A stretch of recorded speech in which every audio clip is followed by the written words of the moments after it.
O tay, ano gang yung problematic ay tungluyin? Kayo nanggagamot sa kagat ng ahas.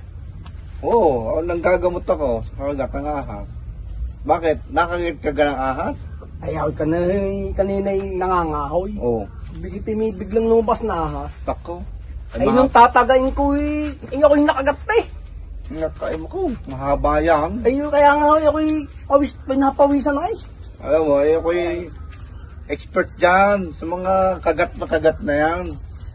Kagat ng aso, kagat ng pusa, kagat ng musbaw, kagat ng bangaw. Naku, walang problema sa akin yan.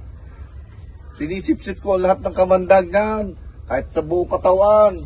Talaga ho, kahit sa parte ng katawan, Oo. kaya nung sipsipin. Sisipsipin ko yan. Kahit sa ulo, kahit sa bisig man lang, nakagat ng aso. Sisipsipin ko yan. Aba, ay magaling pala kayong sumipsip ng kamandag. Oo. At nga pala, isa ka nga pala nakagat ng ahas. Ay sa ari ho ako nakagat ng ahas eh. Ay nako, may gipay dalhin mo sa ospital, ay hindi kita magagamot. Ay bakit ka ho?